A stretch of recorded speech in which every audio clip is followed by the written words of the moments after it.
We're live. Yay! Here we are. Here we are. Please introduce yourself to the Hello, audience. everyone. I can't see anything, We're but my name live. is Radiante Mozzarelle, and I'm Ryan's friend. I'm very, very happy and honored to be here. Thank you so much. I don't know what we're doing today. We're just talking, chatting. Yeah. I just wanted to have you on to talk about. I've known her for a little while. I reached out to her because we were both fans of Dan Warren. And I think it was in the Discord, and I recognized her art when I saw her in the Discord. And then I messaged her and was like, I don't remember exactly what I said, but it was probably something along the lines of, "Wow, that's really good stuff that you're doing."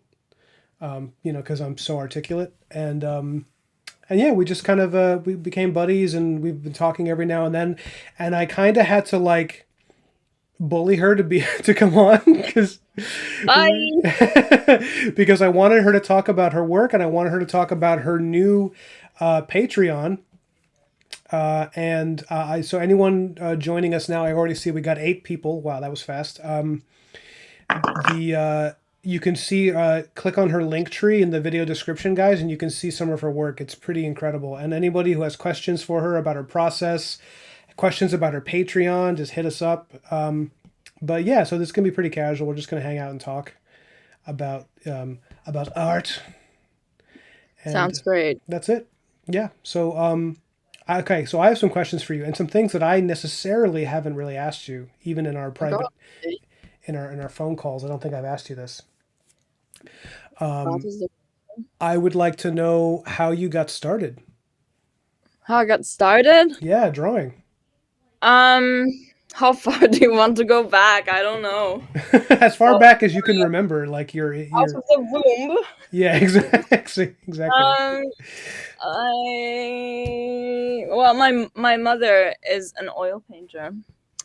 Uh, so let me close the door. So that means that when I was a child, I spent some time in her studio. She had 2 studios. She had one that is sort of an office. Well, it's not really in an office, just in another building, and one that's at home. Hmm.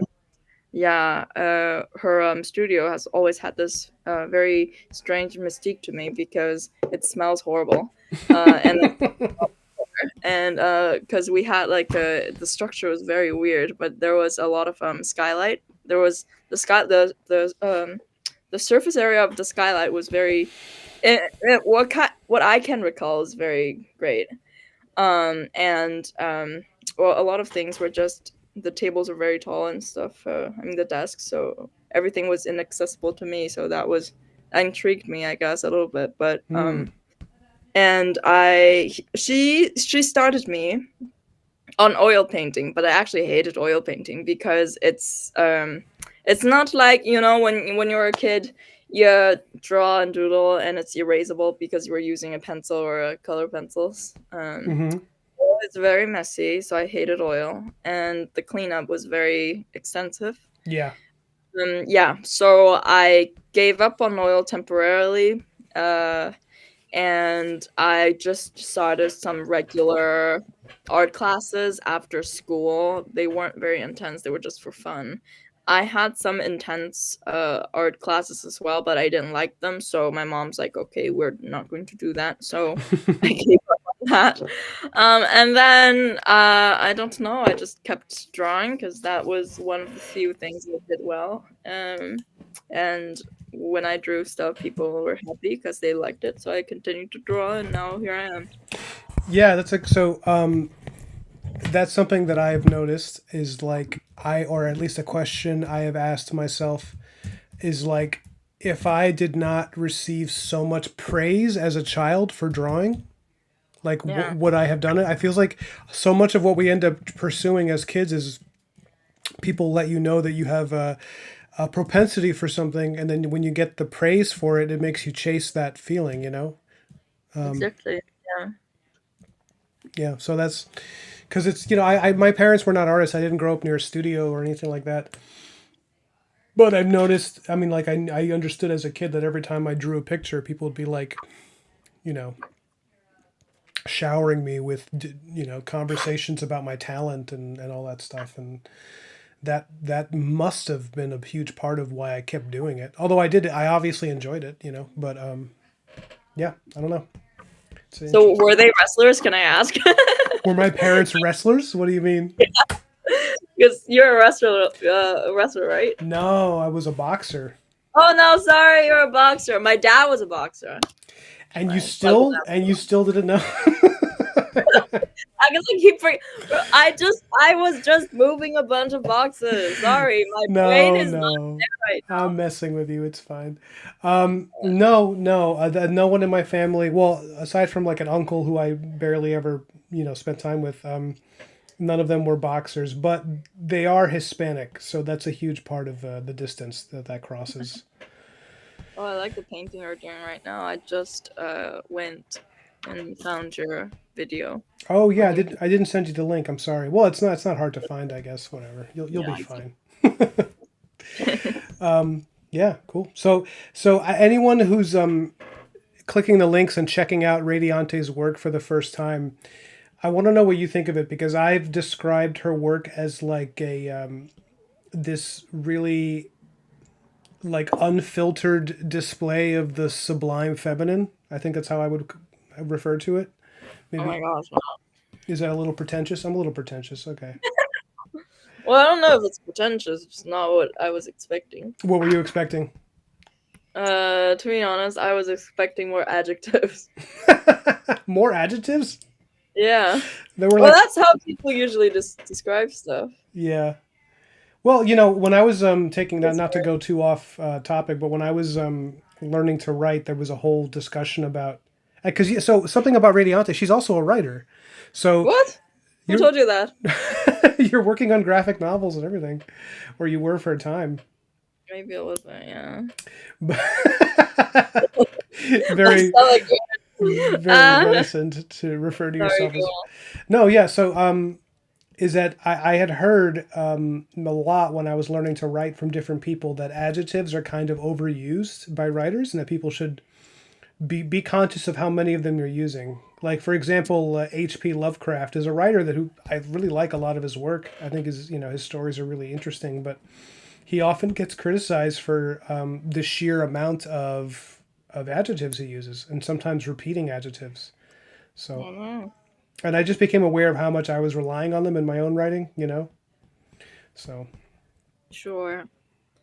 so maybe that's Maybe why. I could love too. Yeah. So, you just set up your Patreon recently, the past few days. Yes.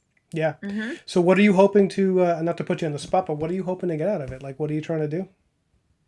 I'm hoping to see if I can build a community like so many other artists have done. Yeah.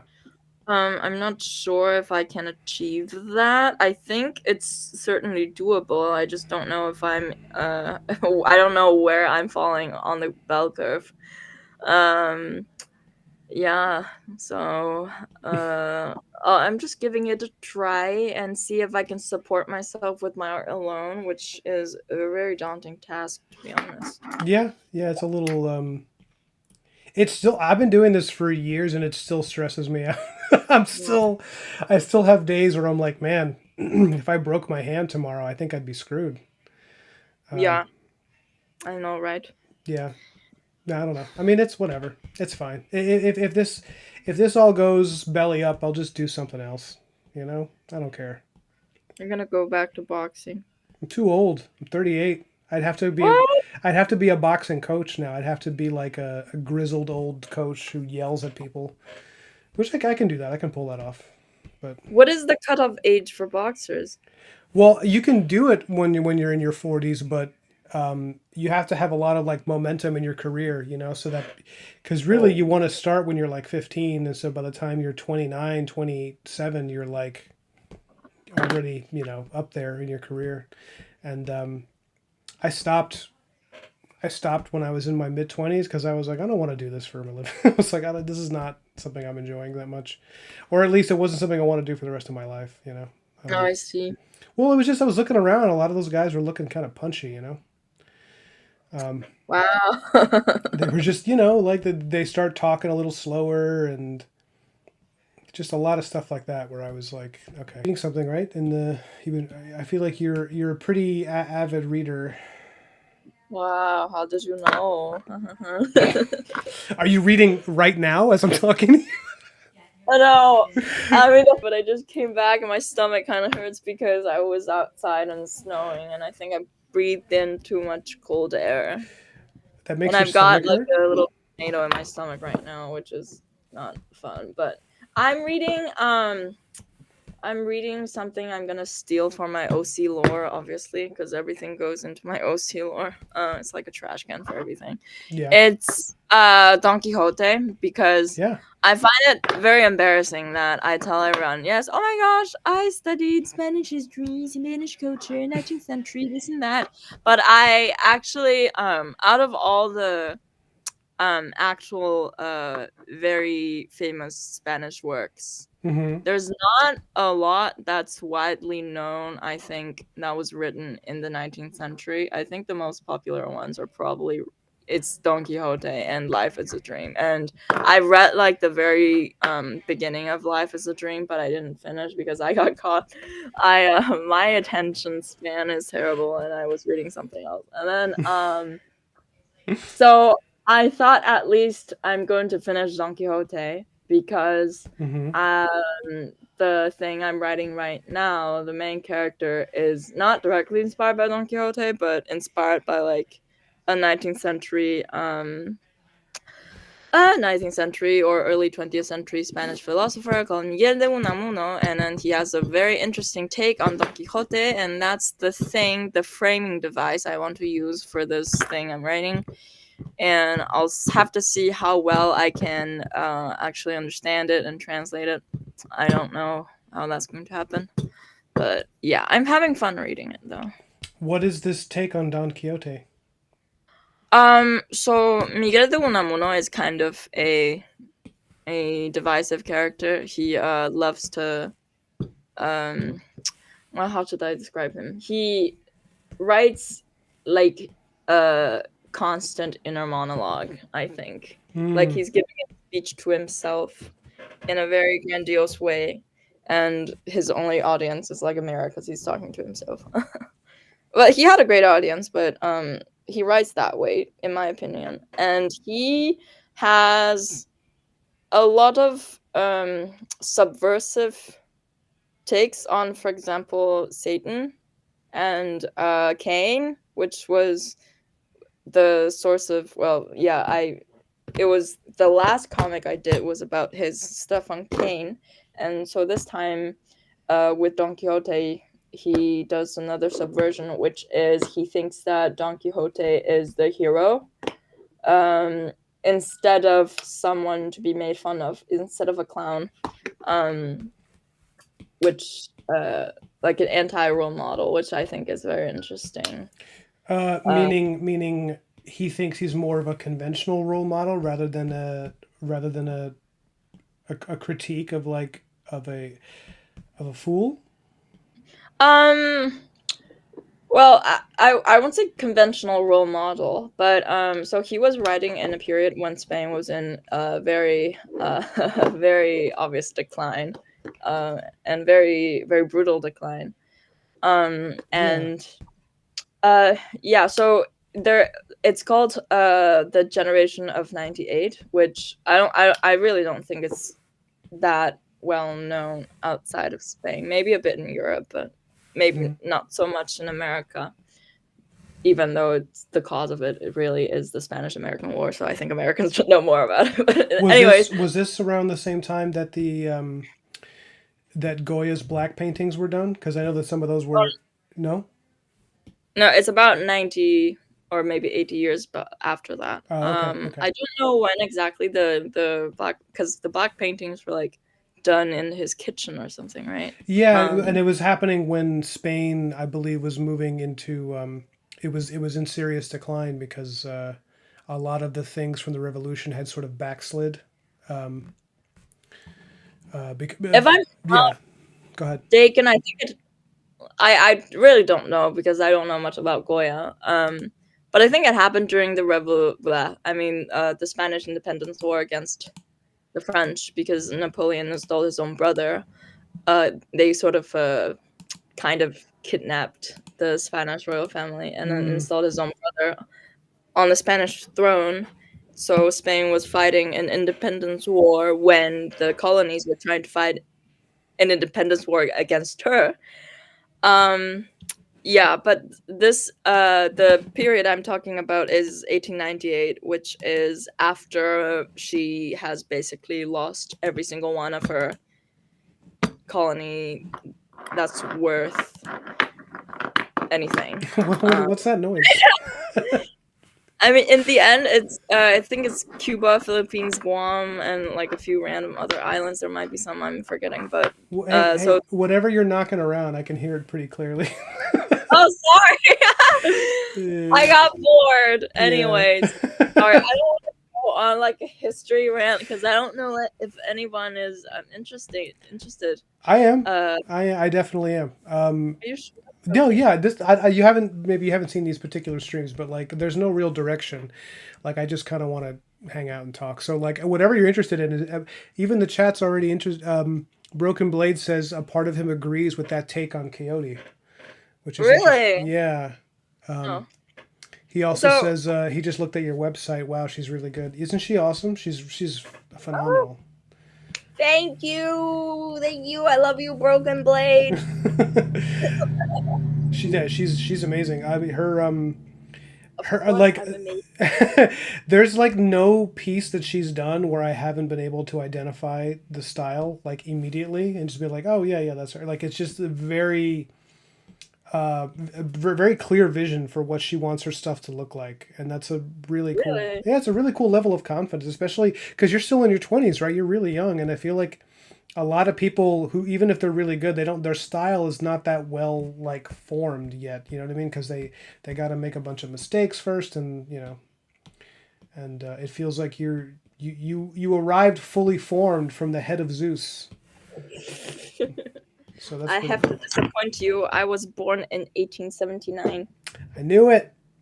Yeah, I knew it. That explains your fear of the internet. I know. Oh man.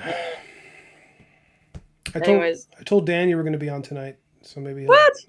Is he coming? he hasn't responded yet. He's probably busy, but he was on Oh, my yeah. last couple of streams. Nice.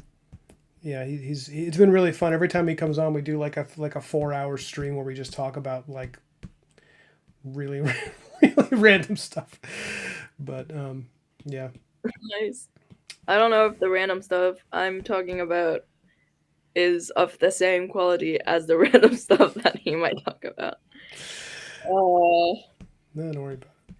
Yeah, I yeah. mean, so the that take on Don Quixote is interesting because I actually always felt like he was an enormously sympathetic character. Like, when I read it, it didn't feel.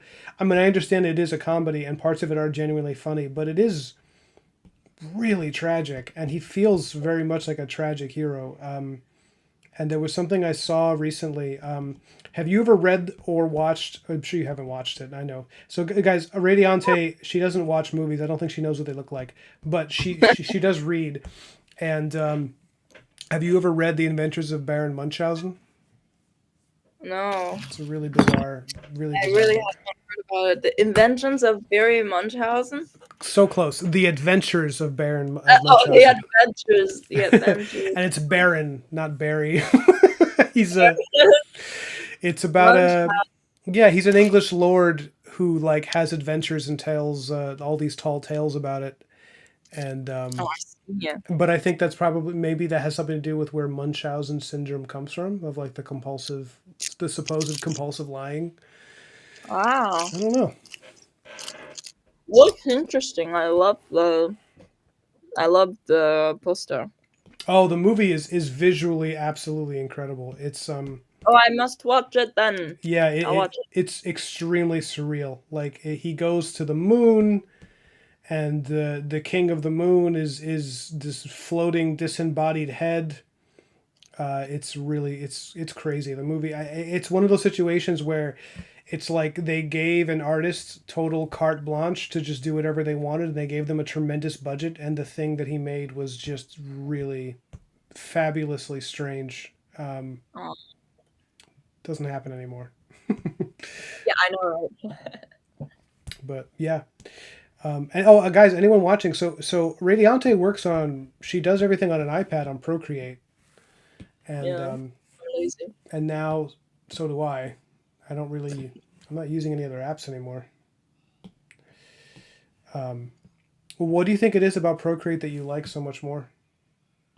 The user interface is just so clean. I really don't need, because I used to work on Photoshop and on Clip Studio Paint. Hmm. Um, I just thought Clip Studio Paint has a really rigid and stiff and inflexible interface. I think everything's so, I don't know, everything's seems dated to me. Um, and I'm not sure if there's any new updates on the interface. Um, or And Photoshop is just way too powerful. It has so many functions that there's no way I'm going to use ever. I don't like Adobe. Yeah, uh, yeah, yeah. So Procreate obviously is my final and uh, most excellent choice. yeah. And it's weird because a lot of the things people say that make them, um, I don't know, some of the things that cause people to be critical of Procreate are just not things I agree with.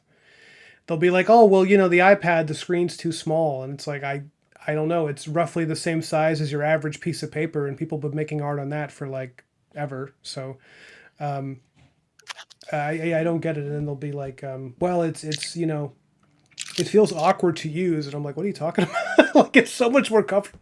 I mean, whatever. Everybody has their own reactions, but for me, it's so much more comfortable than using because I was using Clip Studio for years and years, and I never quite got to that level of comfort that I have now. So I don't really know what the deal is there. And the more I use Procreate, the more stressful it became to switch to Clip Studio for certain things. I just didn't want to do it. But that's also just me. I know other people have the exact opposite thing, but yeah, I don't really know. Hmm. Yeah. I would say I like. the sorry, go ahead. No, no. I'm just saying. I agree with you. I like it. I like it a lot. I think the pressure sensitivity is one of the things that gets in people's way when they do Procreate. I think because like I had to adjust the pressure sensitivity when I first started using it. Oh. Did you? No, I just went in. I wasn't really thinking about anything. I think just Yeah, got used to it. yeah. Yeah. Because for me, I feel like if I use it at the default pressure sensitivity, I have to push down really hard to get the kind of lines I want. Oh, Yeah, oh, yeah. that explains why my finger always hurts after I draw for a long time. Which finger? My index finger, because I press down on it a lot. Some of the brushes I use, they're not that. Yeah, they might not be that sensitive to Mm, pressure, so I have to press down constantly, and it does hurt my finger in the end. yeah, that is pretty lame. I don't Yeah. like that. Don't like it at all. Shouldn't have to deal with it. What are you drawing? Is this King Arthur thing? This is so. Here, I'll zoom in. I have the camera set on auto zoom. I hope it's not out of focus.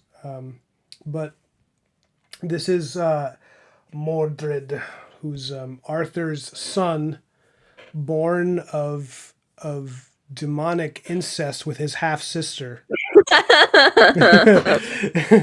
and so Whoa, freaky! well, she kind of like uh, forces. It's like not consensual. Let's put it that way, because she uses a spell to make him think that she's Guinevere, who's Arthur's wife, and then Whoa. she ends up giving birth to Mordred, but he kind of comes out of her like full grown, like a giant horrible creature. At least in this version, he does, and then Arthur is weakened by the I don't know the dark magic of it, and then so while he's weak, Mordred the prince takes the throne, and Camelot sort of falls into ruin, and so where the story starts is where Arthur, featured here, is confronting Mordred and challenging him to take the throne back. And he sees it as his responsibility because it's like, this is my son. So it's like, even though he's like something awful, Gosh, it's like, yeah. So, is that lighthearted Arthur? fare. Say what? The upper right hand panel is Arthur. It is, but it looks a lot like Dan. It so, does. I was going to say it looks so much like Angry Dan. so in the Discord, if you check the Discord, the general chat on Dan's Discord, I posted the picture of it because I was drawing this when he and I were chatting on the stream. And while he's like on the phone with me, he takes a picture of his own face doing the exact face and he sent it to me and I held them side by side and it's literally the exact same face, which was Wow. not intentional, I promise. But here You we sure? are. I don't know. I don't know. I mean, it's possible he's just living in my head rent free. Um, I don't know, man. Did you do anything for the snow? The snow day? Just no, nothing. Maybe I can make like a. I mean, I don't have time. I'm too tired today to do anything else. I'm just going to sleep. Yeah. I'm just. I got too much stuff going on this week. Yeah. Yeah. Okay, it's understandable. You still doing stuff around the house? You doing like renovations and whatnot? Yeah, I know you were building something. Yeah, I was doing it, and then I found out that the reason why I stopped was because I ran out of materials and I have to buy. And when I was buying, I was in this very terrible conundrum where I really couldn't choose between in the catalog for the molding. I didn't know which style to choose because I can't go too fancy because it's not a Mm, big house.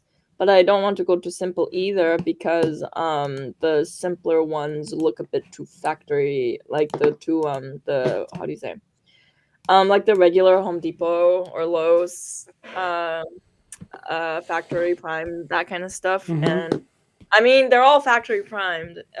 It's just that I want something that doesn't look exactly like the most conventional crown molding and chair rail that people go for. Sure. So yeah, and I have to make sure that it all combines well because the bedrooms have dental, and I want something. I found something that's both very, I think, very modern and very vintage at the same time. I don't know why it just gives me that sort of timeless feel, and I love it. And then I found out that maybe the dimensions don't really work, and then I have to make that work again. It's a whole mess. So yeah, It's pretty cool though. sorry. When did that start for you? Like, I'm interested in when you started being super handy and learning how to do this stuff. So when I was in art school in RISD, I was forced because I think the first year you really don't get much choice in who you get for your professors, and I got one professor who was doing teaching woodworking, so I got introduced to woodworking through him, even though I really didn't like it at first when I got introduced because it Yeah. was very messy and it was dangerous, and I didn't have any sort of I don't know, penchant for interior design yet. It was in Paris when I really started looking at the architectural details. I don't know why before I didn't do that because I did quite like Viennese interior stuff Yeah. of the um, yeah, of the 19th and early 20th century. They were very fascinating.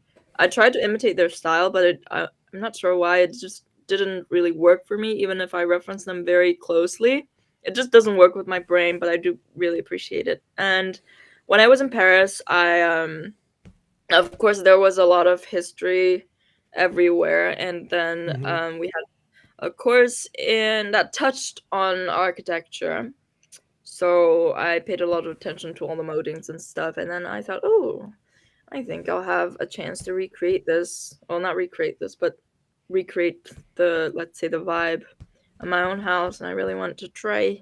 Turns out it wasn't that hard. So, there. Yeah. That's pretty cool. Yeah. Um, yeah. I don't know. I mean, I kind of want to like start taking a course in that stuff. Hmm. As like a little like a wedding gift for Malka. I wanted to start like learning how to be handy around the house a little more because I Oh, didn't. you don't? Say it again. You don't? I thought you would like do it already. I thought all Americans knew how to do it like from the womb out, or I don't know. It's true. Yeah, it's true. I was born with a tool belt, but I lost it. Right? Yeah, no, no, we're not. We're not actually. We're. It's. This is gonna shock you. We're not actually born knowing anything. We're just like you. Whoa, Yeah, fucker! I was born with infinite knowledge. but not great pronunciation apparently. Oh. Don't they? Yeah, I don't. I feel like it would be because it's one of those things where like I've been doing little things around the house and fixing things, and it's been feeling the rush, the rush I get of feeling like the feeling of satisfaction, even just little things. Like we wanted to mount a flat screen TV. I mounted it myself, and I was like, hell yeah! I did all of the little drilling, and I hung it up, and the level, and all that stuff. Um, yeah, I want to do more like that. It does feel good, and it's nice to just be like, I'm going to be here, for the next couple of hours. Maybe get a beer, sit around, look at the instructions, get angry. Nobody sees me throw a tantrum at the instructions. You know. Yeah, it feels very nice when you can really use your own creations or your own, I don't know how to say, the result of your work. It's tangible. It's such a great feeling to me. Yeah, I It's agree. not just aesthetic, it's also functional, which I think is great. Yeah, I agree. It does. It gives it. It's like I don't know. There's something. God, how would I describe this? I don't even know. It's like there's something very um, simple in the satisfaction of it. And I do get that feeling when I draw. This feeling of like, this looks how I wanted it to look. Like what a rare pleasure in life. But um, something about that. It's. I don't know. I mean, like, do you ever?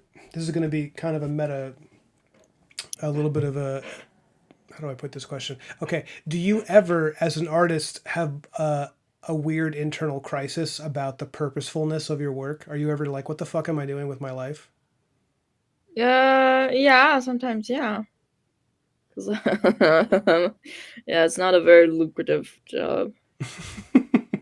Well, no, I mean, putting that aside, but actually, you can't put it aside, right? Because the feeling of utility does come partially from like, is this earning? So maybe I can't put that aside. I can't ask that question without taking into account that it's like, where people are in their career plays a big role in how useful they feel, right? Yeah. It's strange for me because I do feel like my art has a purpose. Yeah. Because art has because my mind is stuck in the 19th century because so I think that my art has this grand mission. I'm going to be in the same elevated into the same pantheon as all of my favorite artists and decorators from the 19th century because back then they had a class and a structure to uphold this this kind of cultural sophistication that now really there well that class kind of disappeared. It got taken up by it got absorbed into another one. So um yeah, I just so really because my mind is stuck in time that way, I don't really question my art's purpose. I just think it's a mismatch for Hmm. my my period. So yeah, it's a strange feeling.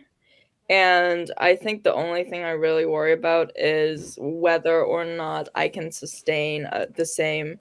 Well, it's really not the same situation anymore. So I always think I really aspire to be in the same uh, in the same boat as all of my heroes from the past, but it's just not the same anymore. Uh, Hmm. yeah. So it because success is so much is measured by it's never not measured by money, but to a certain degree, I think now it's much more commercialized than it was before.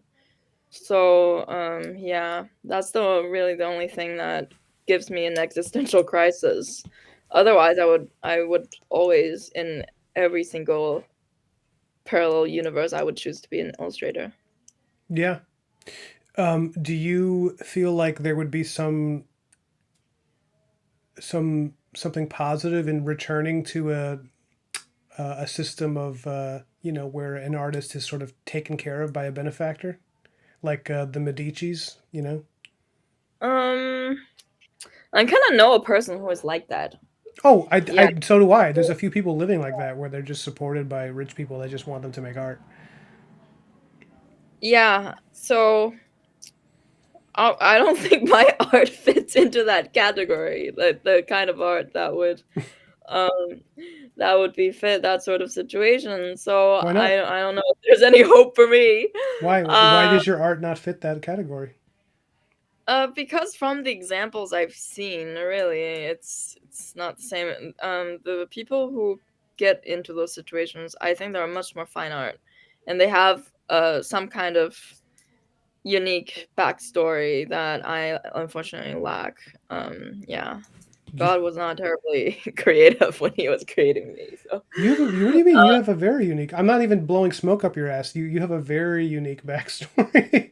you can. really, I mean, maybe there's not. li- I guess among artists, you're not that unique because you probably know 15 other people that have the same sort of international sort of origins. But still, is that what you mean? well, yeah, not just that, but I don't know. I think because I'm in, well, illustration is so much more of a product than I think fine art paintings are. Yeah. Mm, So, yeah, I mean, fine art has their own market that I'm not very familiar with. So that's one thing that it's a complete unknown to me. yeah, sure. And my mom, even though she's part of it, but she stopped, so I really don't know much more about it. Yeah, I don't know. I don't know. Maybe if it helps people, I'm glad. If they can make a living from it, I'm very happy. I would just rather that I survive as well. I don't want to become a statistic of like a starving artist, even though I think everyone will go through that stage. I just don't want to die that way, let's say. Yeah, I don't think I. Yeah. I would like a happy ending, please, por favor. Yeah, Yeah, no, I mean, I say, and I've said to you since I've met you, I'm fairly certain you're going to do fine. You're going to be fine. I will try. Yeah, it's very. I have a lot of faith in your work, but I also want to know what it is that you're eating right now because I can hear the crunch, and it's You can hear that? yeah, I'm really sorry. I'm really hungry right now. Mm. I could hear all of it. This is becoming ASMR. I'm going to read the chat. Um, Gross Girl says. We used to be taught by parents and in school. Now I get all of my information from libraries and mysterious strangers in alleys. I understand that. That's Oh my understandable. god. Yeah, that really fits her MO, like quite a bit. She says I changed out my own car battery and I felt like a god. That's cool. Wow. That's Oh cool. my gosh. Wow. Have you done that? That's amazing. No, I everything car related is a mystery to me. So Yeah, yeah, that makes sense. yeah. Cause but you do you drive? Yes, I do, but I have a Toyota, so it barely does anything. It will never break down. I'm pretty sure. Yeah, yeah, I could Yeah, definitely. it will live through like three mass extinctions. Yeah, It will still- it's like a cockroach, right? yeah. Now this hat looks terrible. Everybody, ignore what I'm doing. Ignore the hat that I put on this person. It didn't happen. You didn't see it. It's over. Johnny wants us to know he's going to go to the store and get some soup. Johnny, is it chunky soup? Johnny has been eating chunky soup recently. We're all taking great interest in it. Oh, Edgar, hey, what's up, man? Really, Gross Girl says it's really easy to change a car battery. Gross Girl, could What? please do me a favor? Wow. Write a detailed step by step list of how to do it in the comments. Leave nothing out Stop whatever you're doing and tell us, because we could Google it, but I want to hear it from you specifically and exclusively. Because I used to learn from my parents, and now I learn from strangers in alleys, as you put it.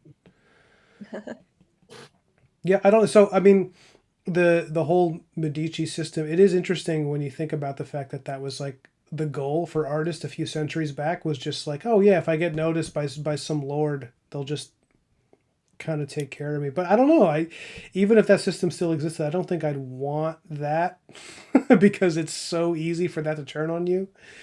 You know, I Mm, don't know. I feel like you could benefit from that though. maybe we will see. I don't know if I don't know if my stuff is very marketable for that kind of area. Well, I mean, that's kind of what Patreon is, right? It's Oh literally right, well yes. like it is built off that system. It's like people, you know, um, people are they're kind of functioning as your, they are literally your patrons. So Yes. yeah, I don't know.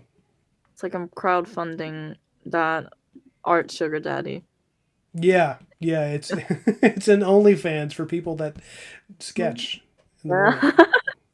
It's yeah, I don't know. Well, I have to say that I personally did go through that phase, and that phase that you're talking about of the starving artist really is. I mean, it's at least half my career at this point, maybe more.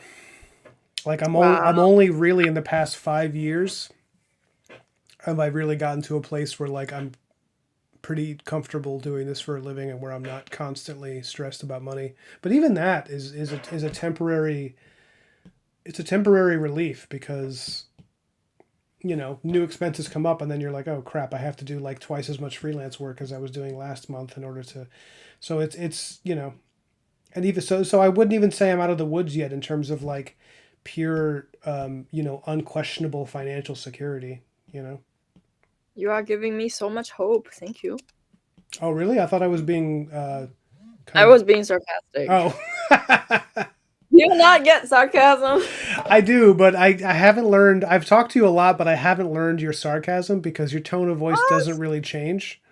Oh You're no. very deadpan, and also because I'm sure people can tell you always kind of sound like you're being sarcastic. So it's I'm like deadpan. I'm not deadpan. I thought I was being a jolly good. Oh, nothing. you're jolly good nothing. Yeah, that's true. I forgot what followed after that. Jolly good rancher. No, jolly good I something. know the answer, but I'm not gonna help you because I feel like I it's know. funnier to watch you What scramble for it. you? Okay, never mind. Yeah. So, can you tell us about your project, the OC project you mentioned?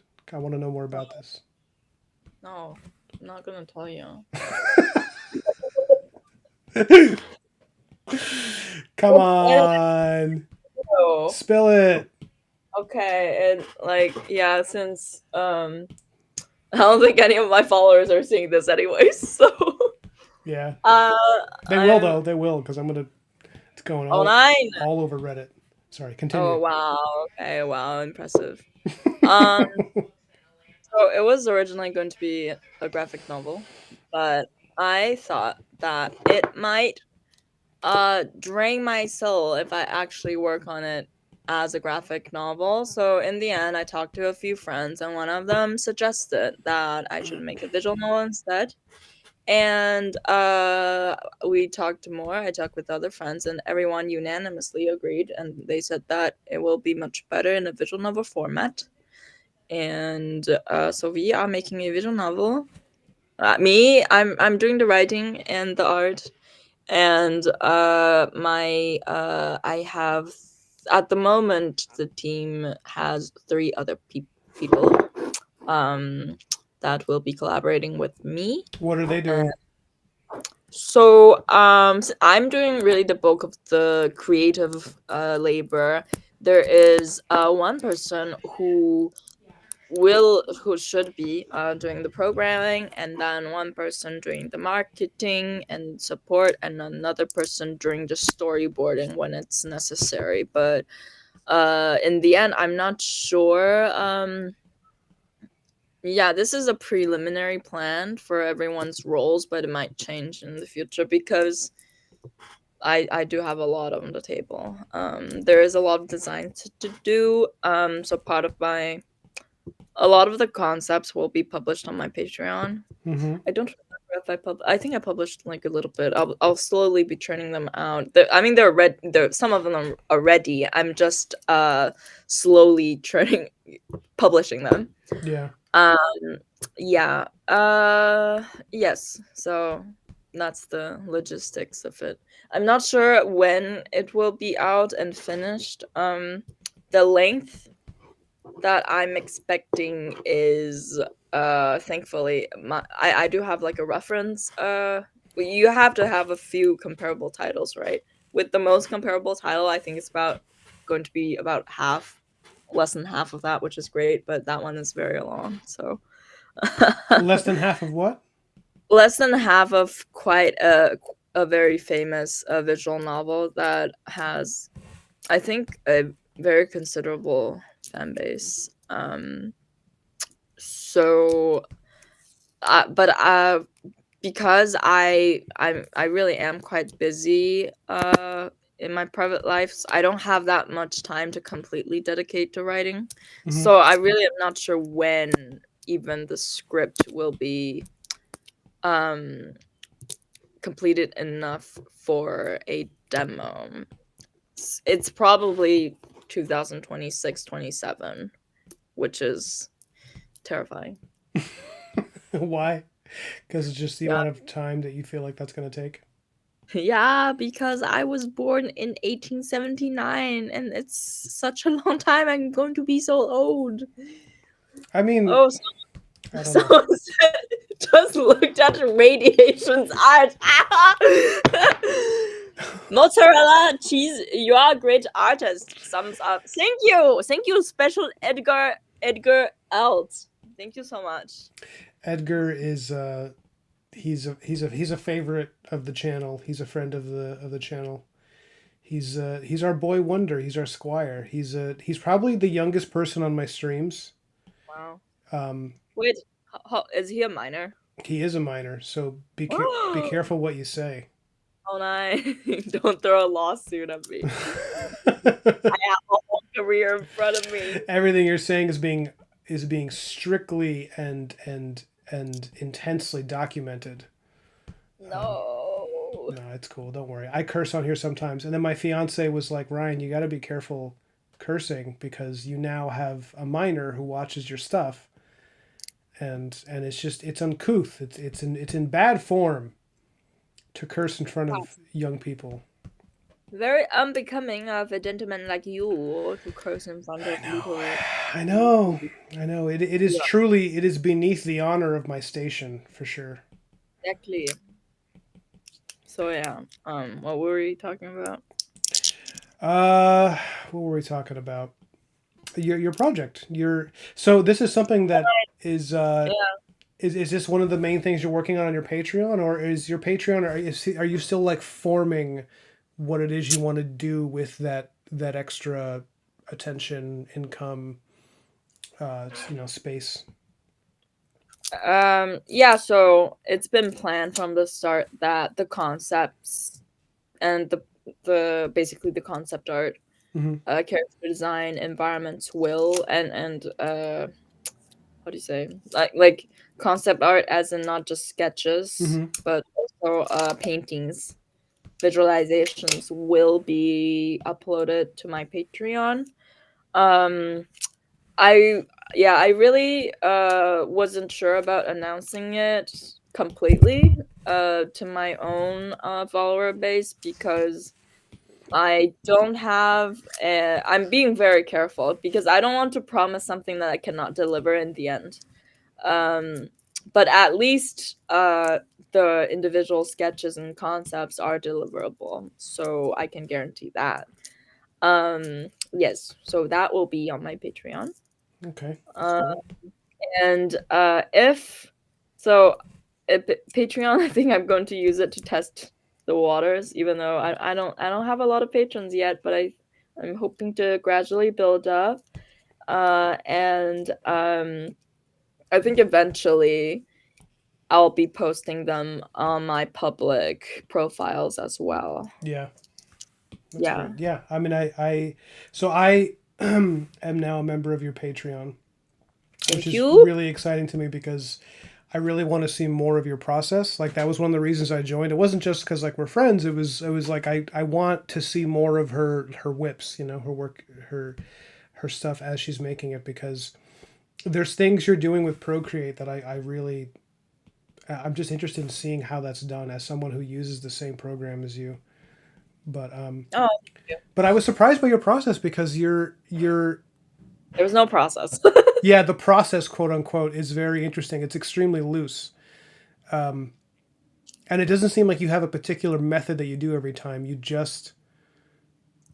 Yes. You just kind of go and you just start like putting, it's almost like you're you know, some people are natural draftsmen and you're more of like a, I wouldn't say you're I mean like I was surprised by this that I see, like if I was asked to make an image that looked like one of your drawings, Yes. I would start with the line work because Oh, the lines are very prominent in your work, and then I would build off of that. But you seem to do it, excuse me, kind of like a painter where you add the line work on top, yeah.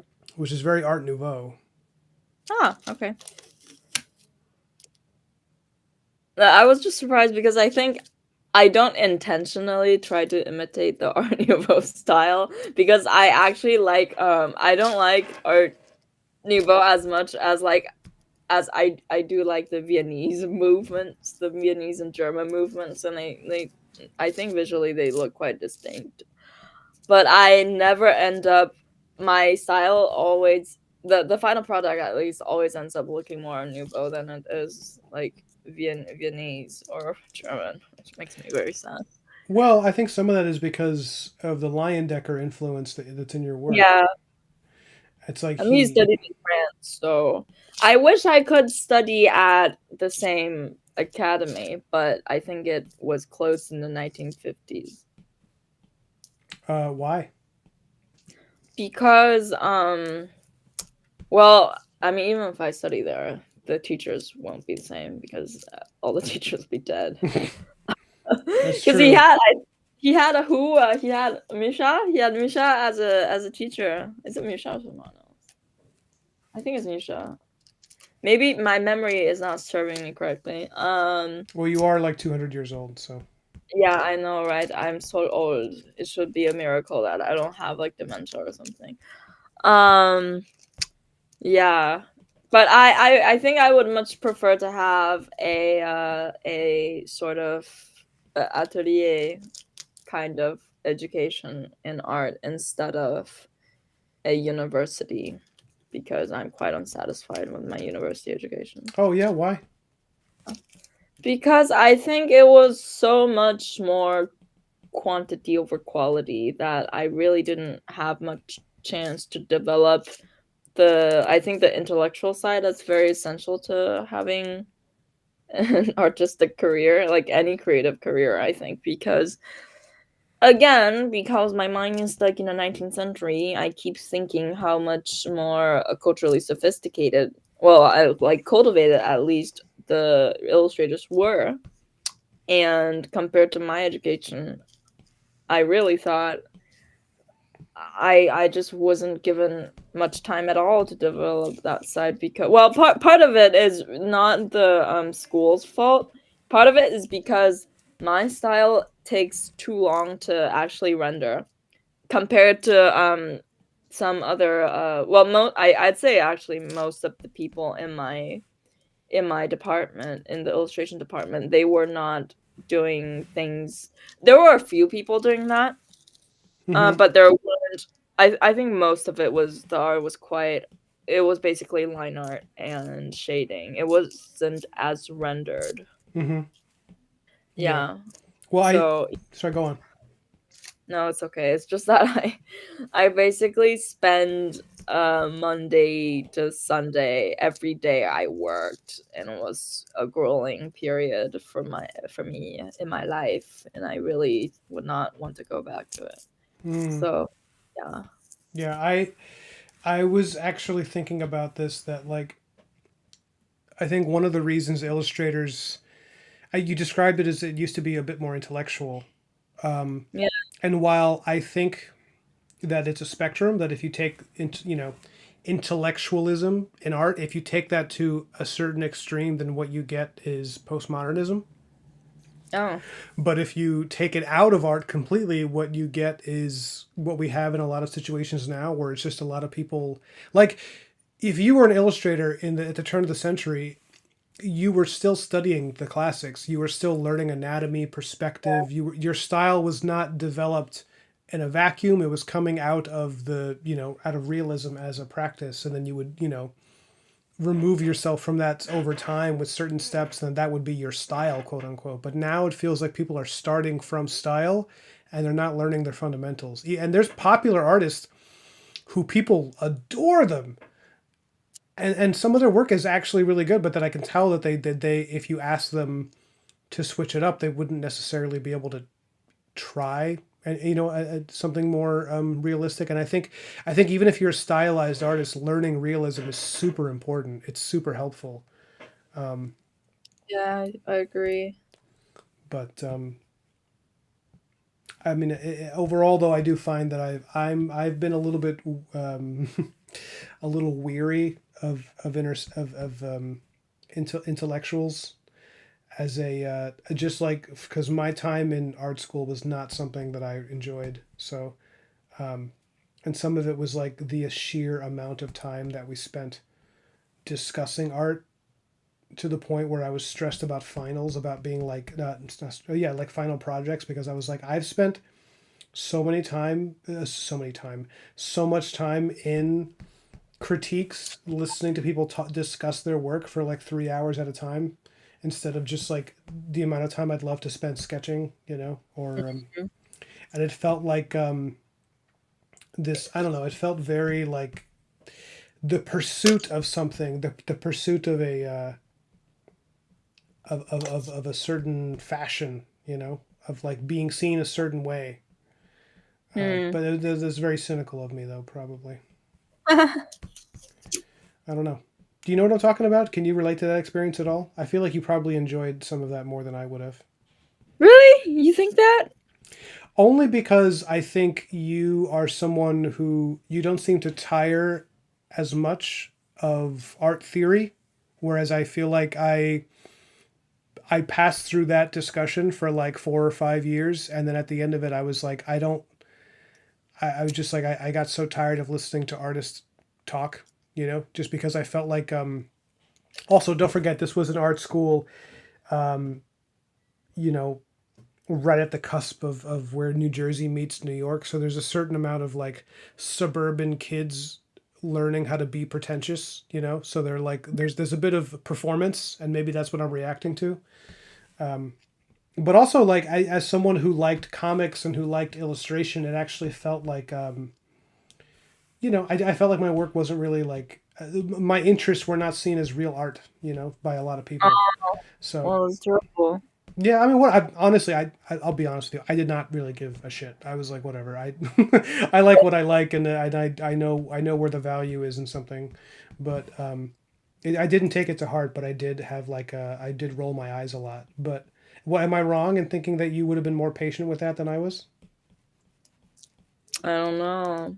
I don't remember. Maybe that means I didn't care enough.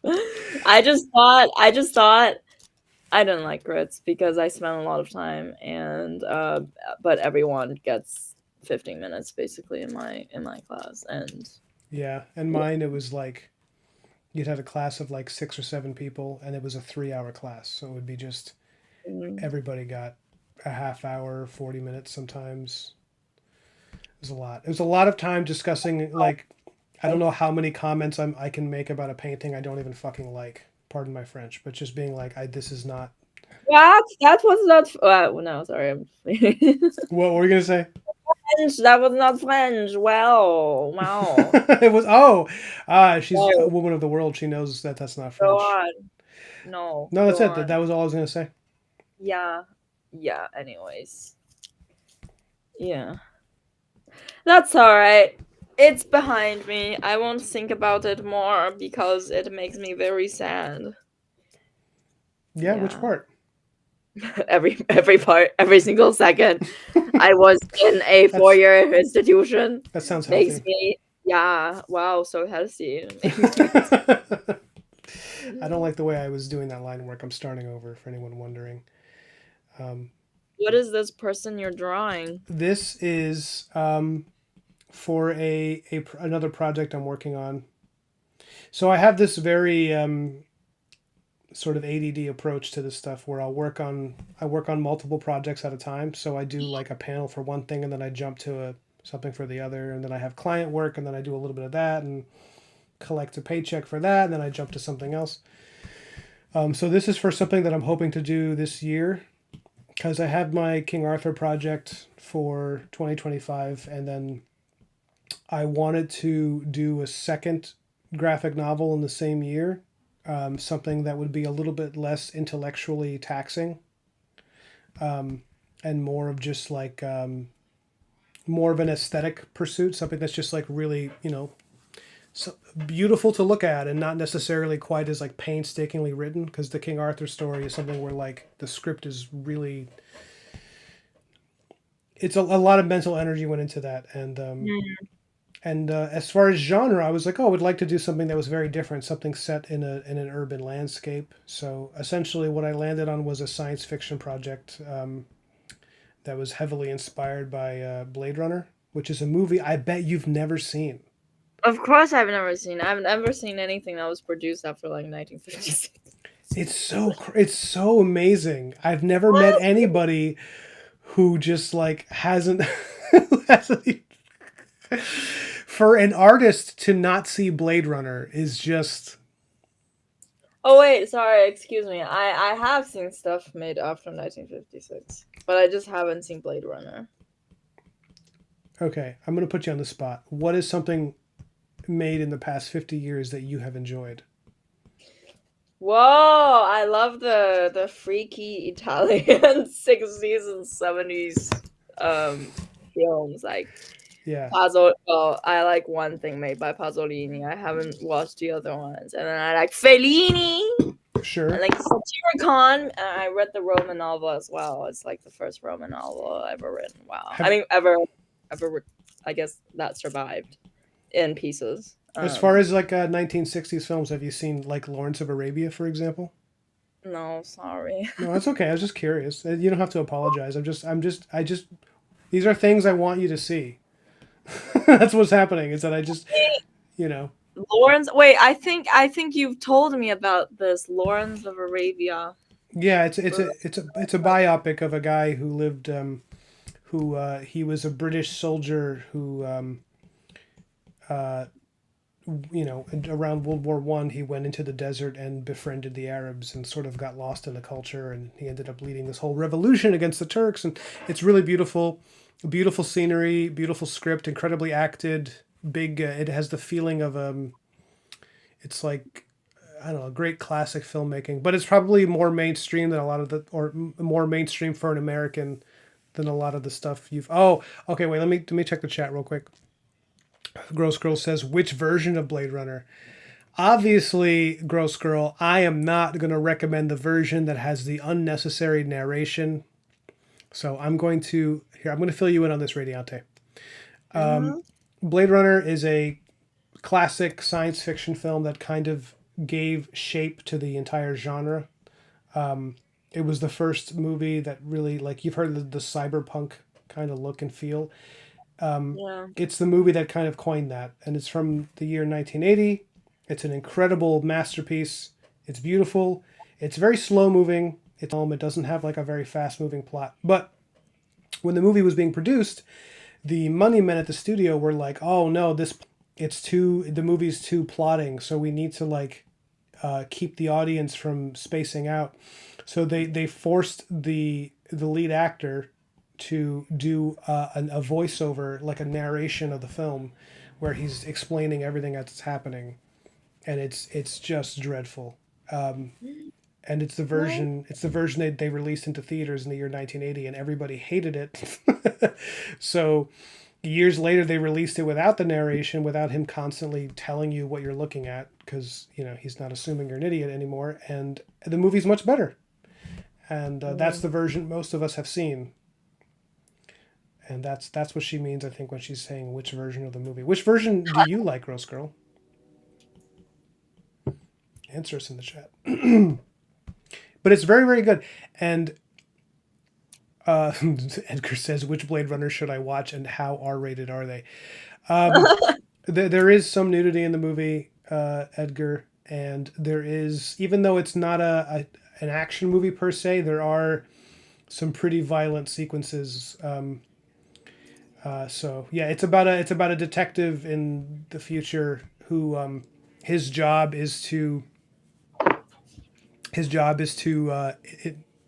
like meet people and just and like sit down with them and talk, and through conversation and analyzing your emotional tics and your facial tics and how you move and behave, he can decide if you're actually a human being or if you're a synthetic human, someone who's pretending to be human. And by reading your your eyes and seeing how your pupils dilate and how you react to emotions, he decides if you live or die. It's a very Sharky says, I'm pretty sure Radiante was frozen, only thawed out recently. You are a huge popsicle. That's how I've described you to people. Popsicle.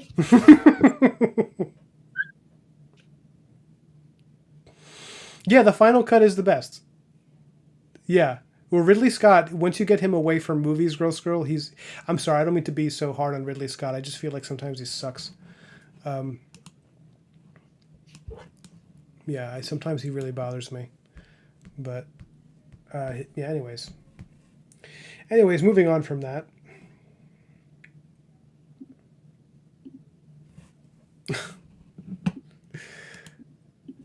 You haven't really ever sat down to compare them? Well, give it time. Give it, when the next COVID strikes, you can just watch every version of Blade Runner and compare it. But, okay, Radiante. If I God. if I if I could coax you to watch like one movie, would you? I mean, I think I've tried this before. It hasn't really worked. But if I can get you to watch something, would you be Okay. would you be down to do it? Like I'd like you just if I can just. Okay. Are you saying okay? What are you saying? I'm saying okay. I mean, I don't know What if is it? there's been some really good movies that have come out in the past like 50 years. Okay. I know. I just have a very particular taste in movies. Yeah. Well, help. I like when it's like Italian and freaky and everyone like wait. There's a minor in the chat. I shouldn't say that. You can say. Everyone has a lot of fun and then everyone like gets stabbed in the end. I like that. Yeah. And like maybe please like all be in like some kind of period costume. Like I like it when it's Roman a lot, but when it's not Roman as well, that's also fine. I like a lot of red. And because obviously I'm very edgy and I like when the characters are being super pedantic and they think they're philosophers and stuff, but they're just really just being very stupid. Yeah, and I like spectacle. So basically, just the three movies I listed. I don't watch anything. Like everything else I watch is the movie adaptation of like a book I read, which is not very exciting. Okay. So. Well, I'm gonna go left field and recommend something that was made like maybe 15 years ago, based on your taste. What? Have you ever heard of anything by the filmmaker Lars van Trier? No, I haven't heard of him. Lars van Trier. Yeah, Is he Dutch? I think so. Oh no, he's Danish. Is that a big problem? No. He's Oh, it's Von Trier. You read it wrong. What did I say? You said Van Trier. Oh yeah. That's okay. It's suddenly I sound like I'm from Chicago. Lars van Trier.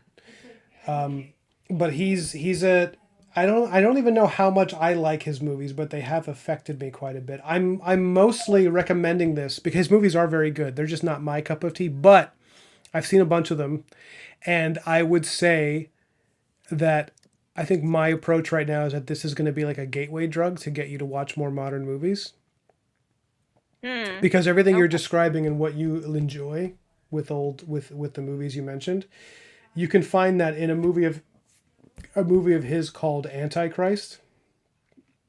Oh wow, It very edgy name. it's a pretty messed up movie. Um, Film. 2009. yeah, that sounds right. Oh, William Dafoe. The homie is there. I love him. It's Willem Dafoe, not William Dafoe. What? Oh no! I've been reading his name wrong this whole time. Willem That's Dafoe. that's still not as bad as me saying Lars Van Trier. So you're fine. Don't That worry. being from Chicago is illegal. So.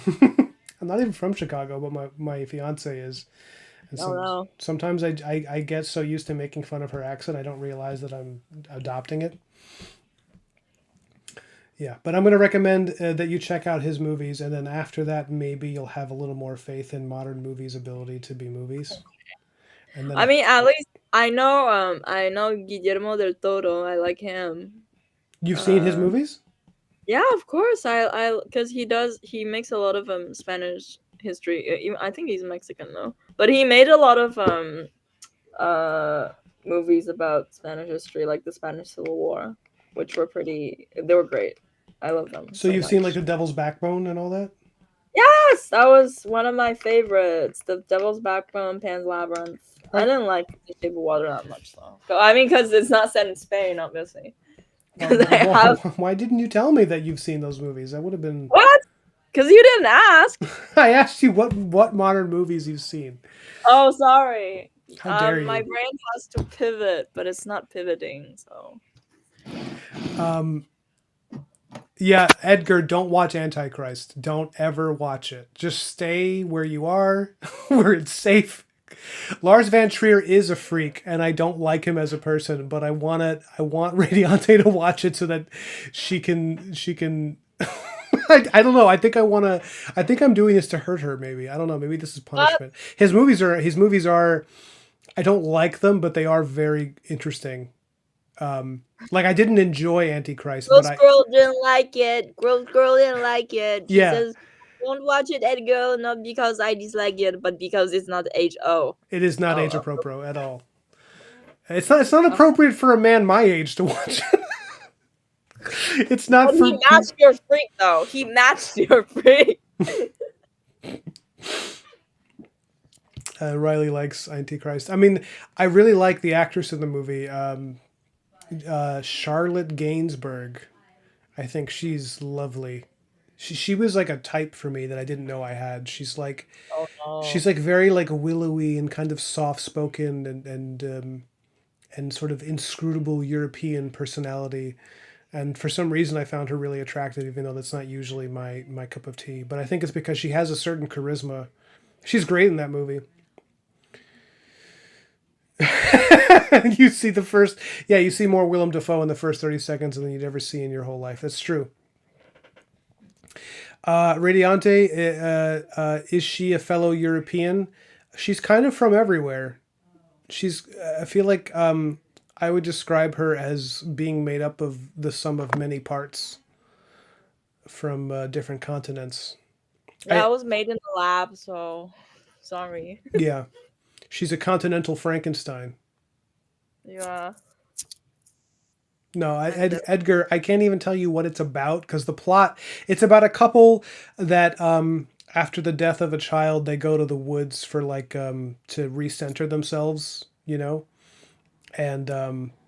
and to like grieve together in this cabin in the woods. And long story short, the wife goes crazy. There's a lot of like weird psychosexual crazy stuff, and it's You very should stop there. a lot of meta commentary and a lot of like well, not meta commentary, but definitely like gender commentary about men and women in the wild. And there's scenes where animals will look at the camera and speak, and they say cryptic, spooky things, and there's weird imagery from ancient texts that make you feel like you're looking at something you're not even. It's interesting. He's a great stylistic director. The movie's visually beautiful, but it's also horrific. So, but I feel like that's maybe something Radiante would be into.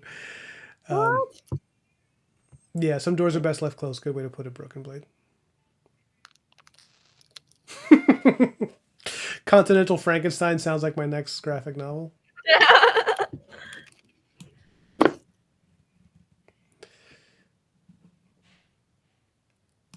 Yeah, that's a good way to put it, gross girl. Yeah, well, Oh no.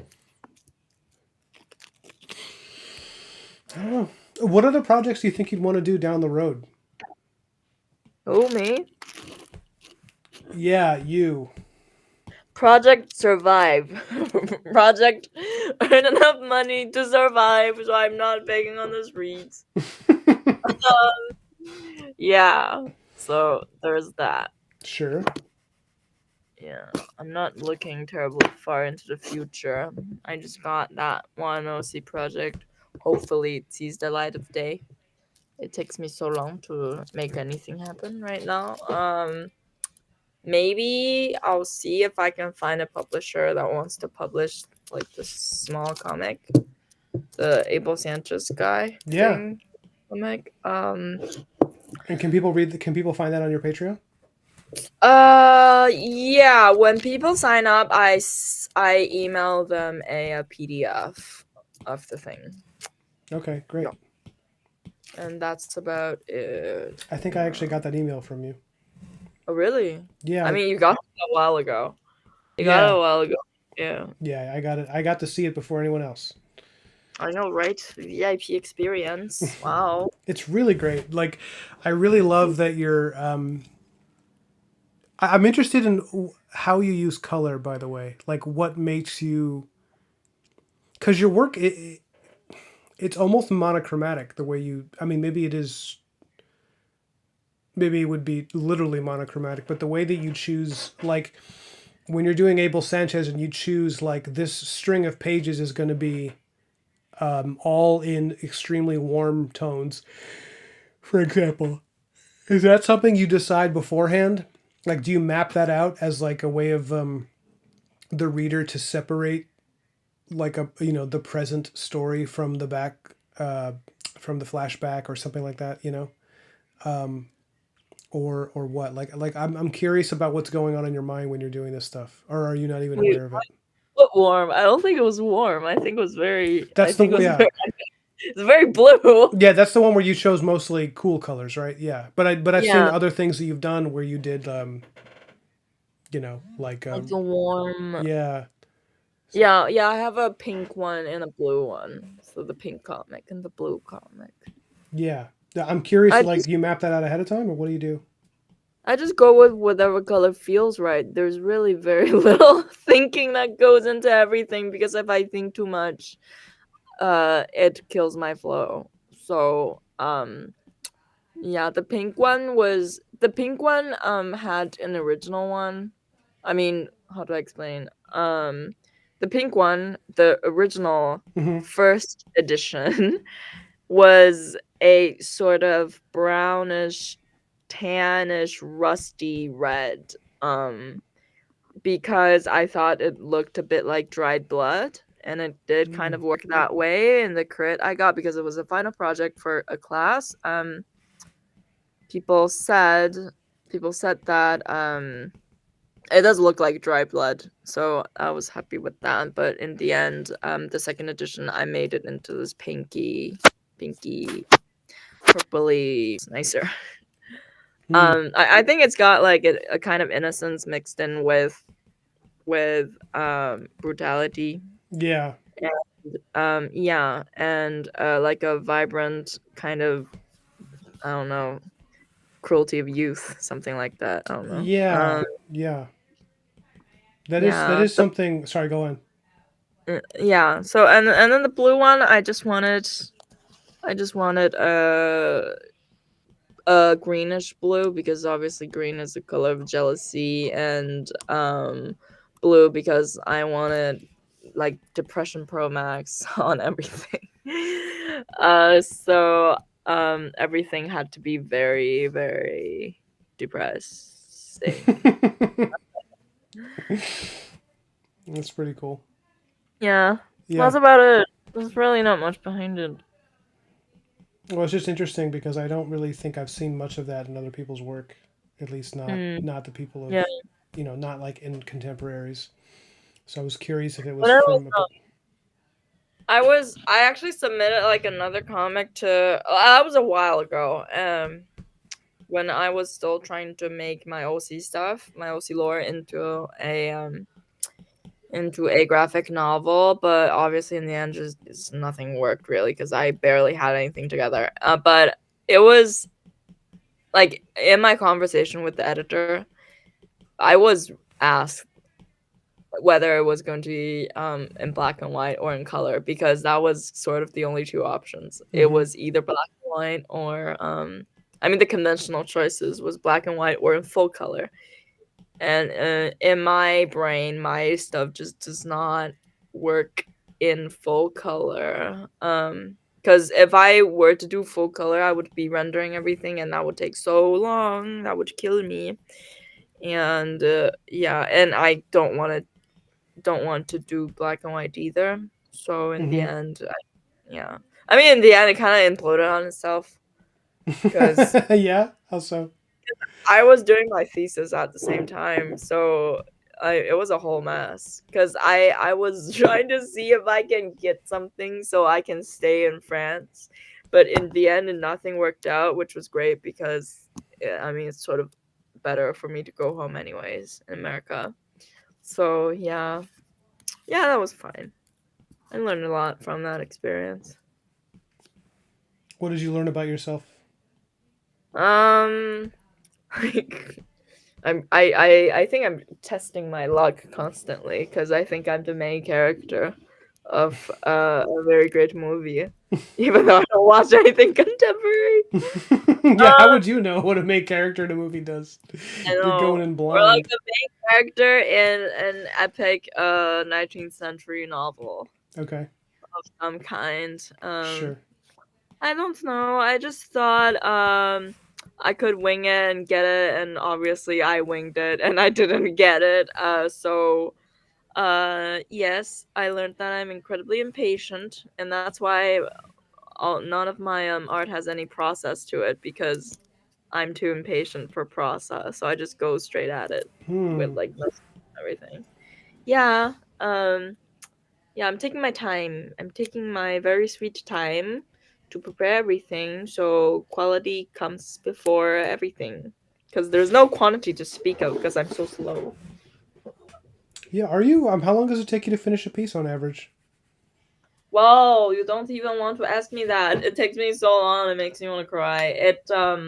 Like even a bus will take me like 33 hours or something. I think my latest commission was like 30, 30 something.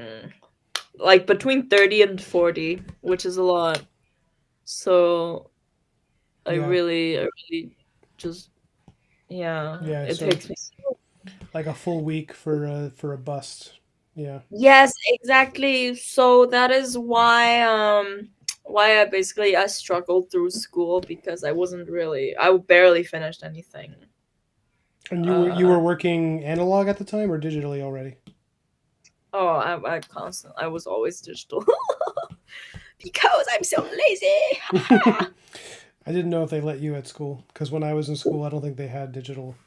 Oh, they Oh did. yeah. They did, but not to the degree that they have it now. Yeah, I bet. Yeah, they thought digital wasn't real or something, right? This Back in was like yeah. in six.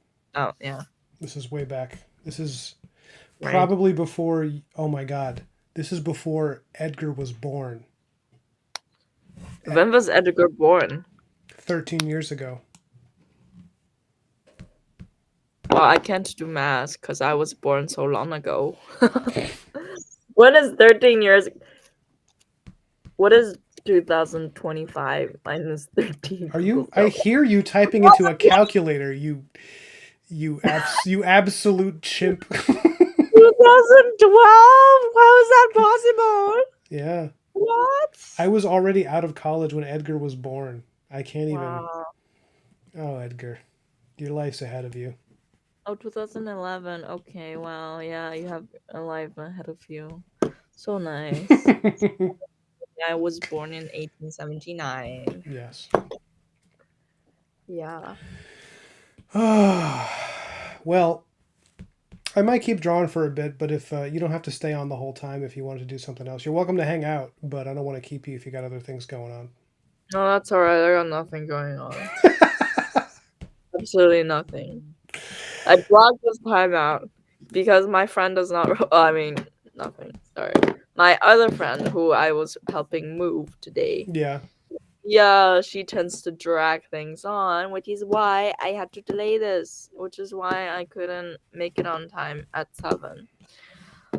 Yeah, so basically I block my schedule out like I'm paranoid. I am paranoid constantly. It's like it's like I'm being chased by a big crocodile with a with a clog in the stomach. Wow. Are you referencing? You're referencing Peter Pan, right? That is intentional. You didn't just Yeah. independently come up with that metaphor because that'd be really No, weird. I'm not as creative. I'm sorry. I just steal metaphors constantly. Okay, just checking. Yes, you're right. You found out. You found out I was stealing jokes, huh? No, no, I wasn't trying to blow up your shit. I just wanted How to make old sure. is radiation? Good question. I think you should ask your science teacher that question. How old is radiation? When was it invented? When was the Polish woman scientist Madame Curie was constantly mistaken for French? When did she discover radium?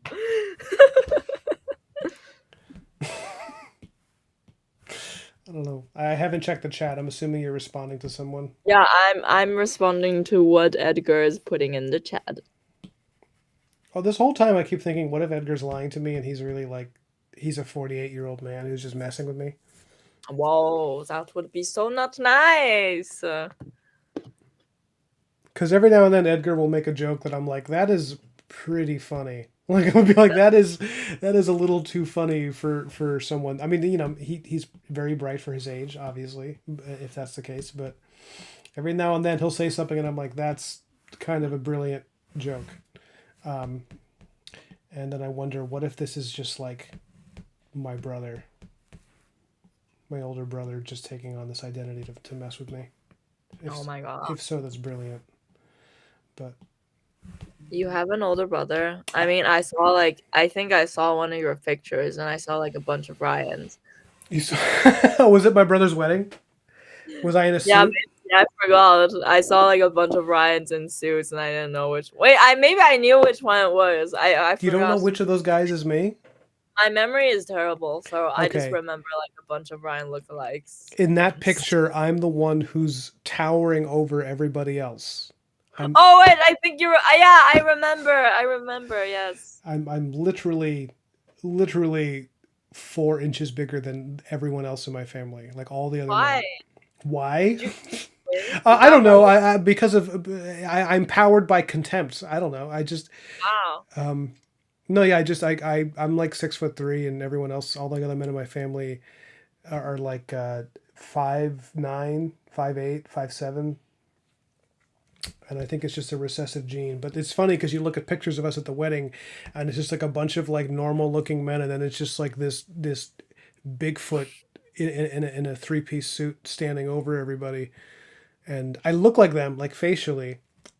So I do look related, but I also just look like I didn't have the appropriate growth hormone. Like I'm just like you ever seen videos of ligers?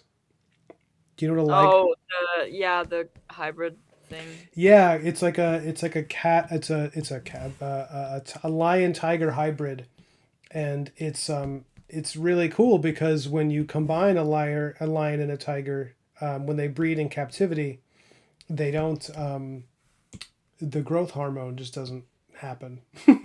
The growth hormone is inhibited because it's like, Oh, so it ends up growing to be like a 19-foot long, huge cat. And I empathize. That's all I'm saying. is that like 19 Subway sandwiches? Yeah, yes. Like all like all the great artists of her generation, she measures size in sandwich length. Crazy! Ha ha ha ha! What were you snacking on earlier? What were you crunching on? Rice crackers. Salty rice crackers. You watching your figure? Is that what it No, is? no, I just had it. It wasn't on my desk. It was like it was edible. Something Or else I've been it's on my very desk. into. I've been very into roasted pecans recently. Wow, My fiance got me incredible. into it. You ever just like take raw pecans and roast them in like a toaster? Toasted pecans, No, really. They're really okay. good. They're really good. So I recommend it. I recommend that, and I recommend Lars Van Trier to you. Can I toast Lars Van Trier? You can try. He seems pretty toasted already, honestly. Wow, okay. He Impressive. had a press conference that went really badly because he was advertising some movie at a press conference, and he just started talking about how he like was reading a biography of Hitler and how he empathized with him, and everybody was like, no. Everybody's like, oh, shut up, shut up. And then he was like, no, no. He's like, I don't have anything against Jews. I just really empathize with other things about Hitler. People were like, what other things about Hitler? What are you talking about? Yeah, and it's like, I was yeah, he's a pretty. biography of a biography of Hitler. Oh, I don't know. Maybe it wasn't biography, but he was just learning about his life, or whatever.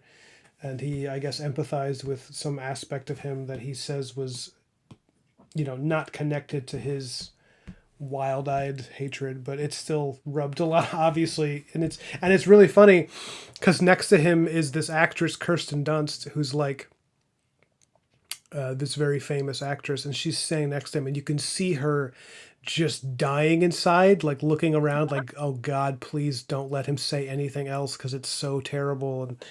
And even though I obviously don't like that he said those things, I still really enjoy seeing like movie stars get uncomfortable because Oh no.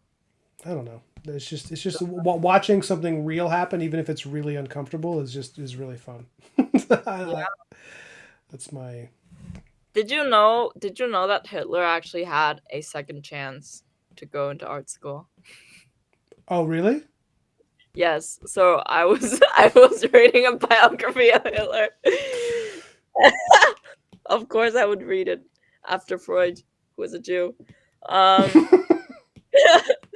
Hitler, when I forgot how old he was. I think his mom was dying. His mom who married her uncle or something like that. I forgot. I don't remember this exactly, but he had to go through his cohort had to go through 3 exams. He failed at the second one. Okay. Um, and I think by that point there was already very few people that he was competing with. So I mean, the chances of his elimination was very high, and he got eliminated.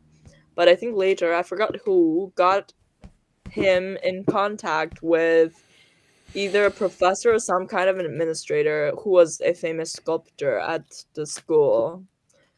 Sorry, I don't remember the name, but I must have written it somewhere. Who was actually happy to see his portfolio. So Hitler was instructed to go to his office with his portfolio, and this person who may who had like a good chance to be favorable Mm-hmm.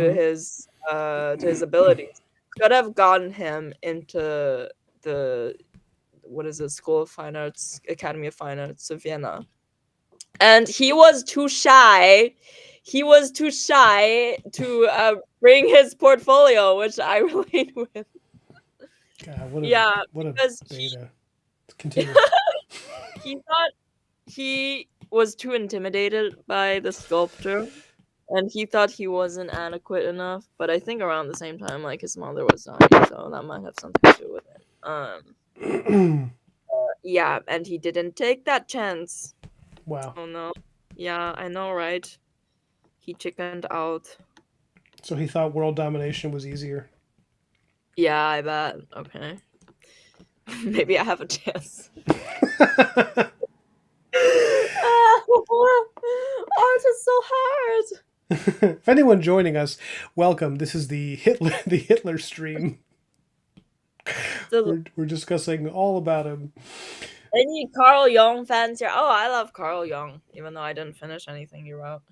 Because I never finished anything. I actually really like I like Carl Jung.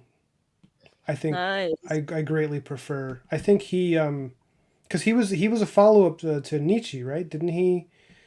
Wasn't he? I believe wasn't he an understudy or someone who picked up where Nietzsche left off, if I remember correctly, as far as like there's the continuing search for meaning.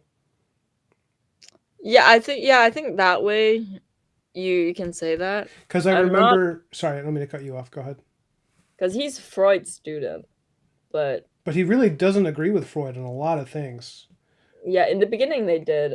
I don't know when the rift happened. I think yeah, but they fell apart. The friendship. Yeah, Yeah, you're yeah. right. Because I always felt like I never liked Freud. I always thought Freud was kind of a peckerwood. But I always feel like no offense, Freud, but My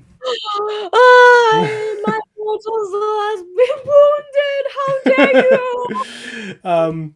but I always felt like yeah, like Carl Jung.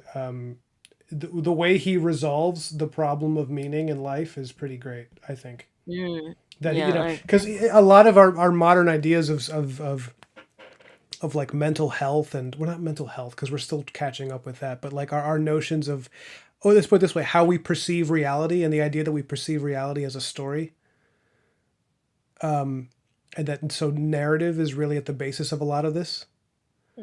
And so that was something that I don't really see a lot in Freud, because I think he was so caught up in like sexual dysfunction, and he was projecting a lot. I think, I don't know, I don't want to get too far into him because it's just, it's very hard to talk about that on a stream without getting like your stream taken down. But what I love about Jung is that because he's using narrative and the idea of life as an epic narrative in which you can be the hero of your life if you make certain decision.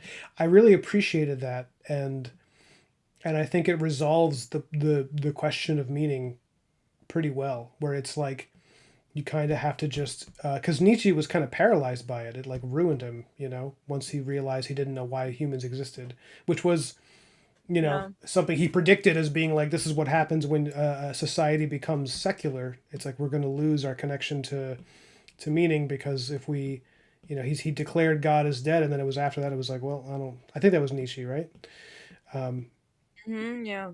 So then after that, it's like, well, who are we? What are we even doing here? And then it's like that question paralyzes him, for the rest of his short life. And then Jung, I feel like Carl Jung is just, I think he's, I mean, I don't agree with everything he says, but I agree with all his criticisms of a lot of the societal functions at the time and how they were designed to make people docile, and how we need to not be docile because there's too much to be won and lost in life, and yada yada. Yada yada, the most important part. I'm sorry, everybody. But anyways, what do you think? Where do you stand with that shit? Jacobo Emiliano or Jacobo, I don't know, says I think Jung is better than Freud, and to be honest, I completely agree because I read Freud. I mean, I haven't read Jung's biography yet, and I haven't finished my Freud biography because I can't finish anything. But objectively speaking, from a academic point of view, a lot of Freud stuff was plagiarized. So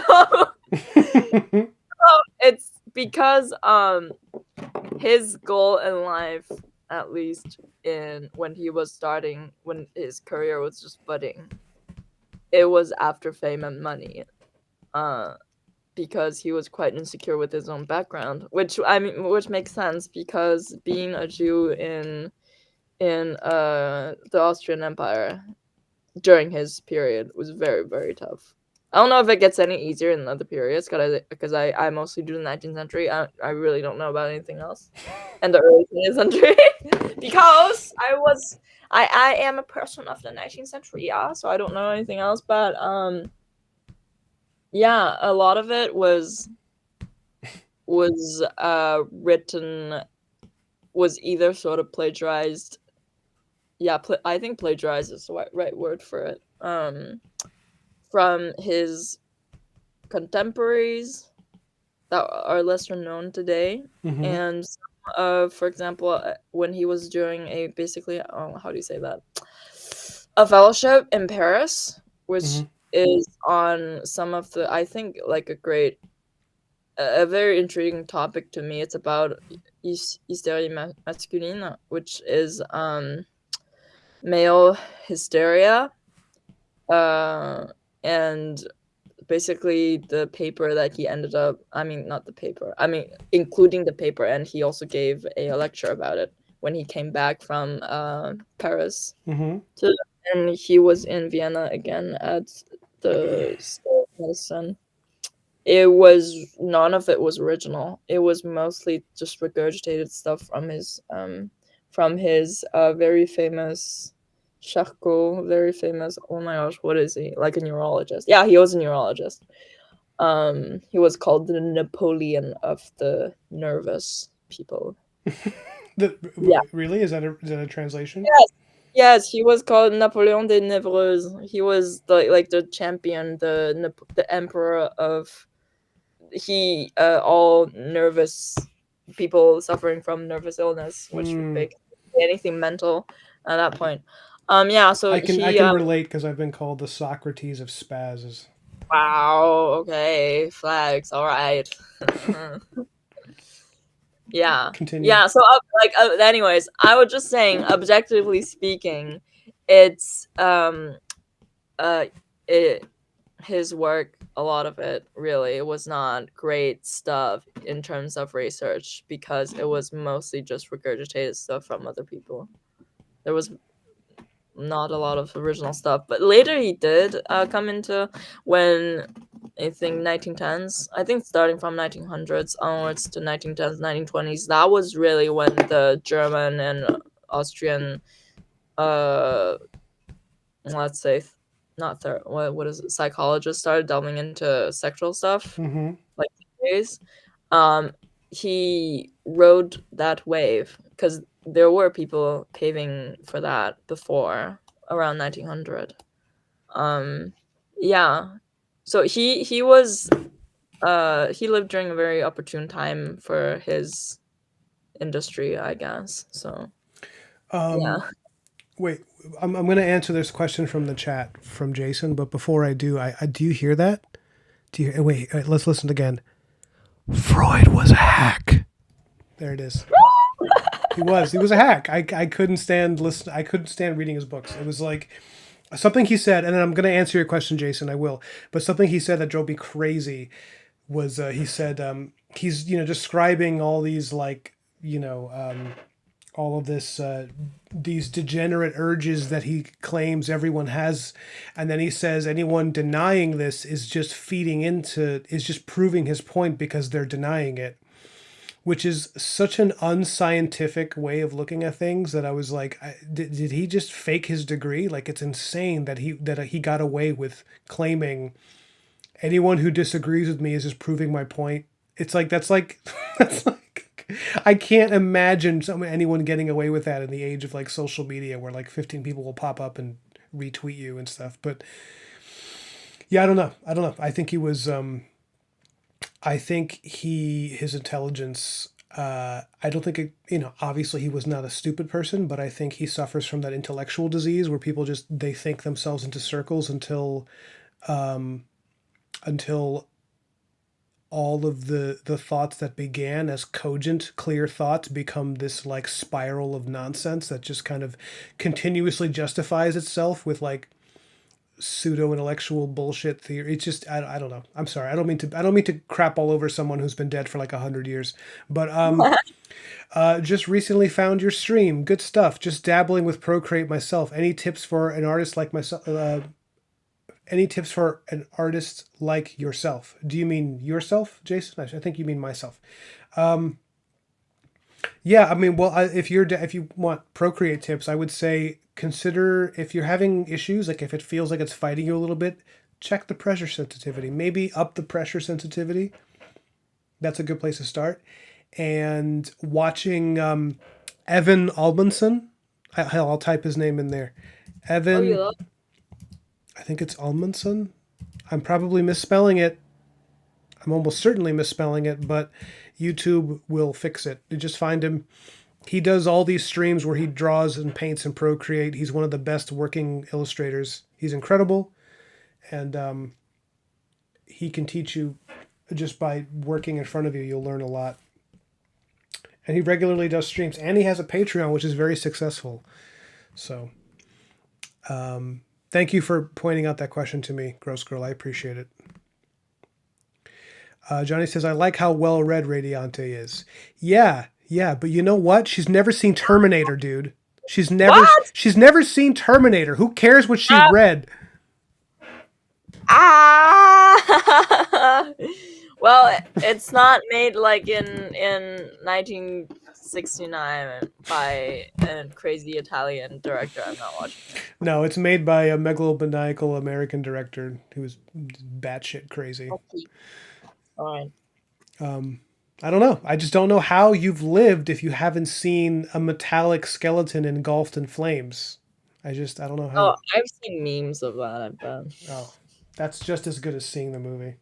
Yeah, exactly. It's good you discovered that. Yeah, no, she's very well read. It's actually really funny that she would deign to speak to me, as I am a beer guzzling American. You're much better than the average American I've talked to. Let's say that. Yeah, sure. I like tractor truck races. Radiante Terminator 1 is only good as it serves Terminator 2. Let's all tell her about Terminator. Stop. That is Terminator. Oh my god. I know. It's with Arnold Schwarzenegger. Yeah, it is. It was his breakout role. He did other things before that, but it was. Oh, that was his breakout role? I didn't know that. It was the movie that made him like a superstar, really. Oh, I know him from like a really strange Japanese ad. Oh, I know that ad. Yeah, Muy Bui when he yells it out. I know, everybody knows that. Not everybody, but definitely the cool people that discovered YouTube in like 2001 know all about that. Yeah, it's a movie about a woman who's being targeted by this thing called the Terminator, played by Arnold Schwarzenegger, and she doesn't know why this man is after her. And she finds out he's basically from the future. Not basically, he is from the future, and he has been sent back to kill her because she is going to birth a child who's going to lead a revolution in like 30 years.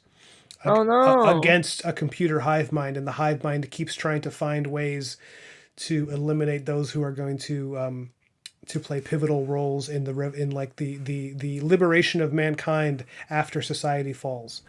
And so she's this like timid, kind of scared person, and then she has to grapple with this idea that she's going to be in the future a very strong person. She can't wrap her head around that idea. It's not exactly something Radiante would watch, but I will watch it for her again tonight. I love Terminator. Okay. Everybody in the chat, type a T for me. T's in the chat for Terminator. This is how I lead my streams. That is so Gen Z of you. I can't get my fiance to watch Terminator with me. I can't do it. She's watched some things with me. She doesn't like action movies, and I'm trying to get her to watch Terminator because I don't know why it's important to me that she watches it, because I don't even think she would enjoy it. I don't even know, but I just like want her to see. Everyone's typing T's. Thank you guys. I really appreciate it. All the mods.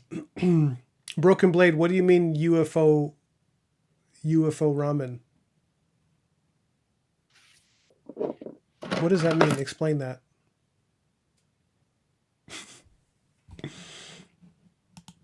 Or is it UFO Raymond?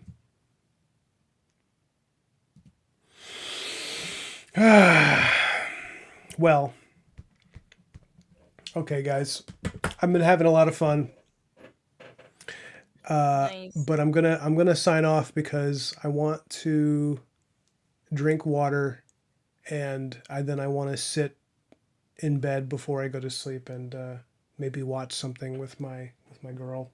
Or Sounds good. you wouldn't know how that works, Radiante. What happens is sometimes on your laptop you can watch things, and then you can just sit and look at it. And some of those things were made after 1968. Whoa, rude. I watched my favorite movies from 1971. Oh, is this one of the Italian movies?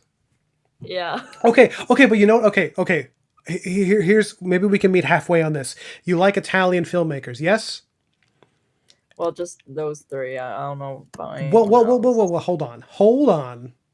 This is really important to me now. I don't know why. I've decided this is important. Italian filmmakers like Americo Vespucci, um, not America, Sergio Vespucci, America. Sorry, I'm tired. Sergio Vespucci, Sergio Leone, and there's a third Sergio, Carbucci, I think. And anyways, the three of them, or two, I'm very tired. But Sergio Leone is the only one I really want to talk about now. He made westerns in the 60s and 70s, and they're classic films. They're like beautiful, epic, sweeping historical dramas. They're Italian, they're crazy, and they're also just great movies by anyone's metric. So another thing I want to recommend, which you'll probably forget or ignore the minute the stream is over, is the movies of Sergio Leone, with the great composer Ennio Morricone, who might have composed some other soundtracks that you've heard in other Italian films. Okay.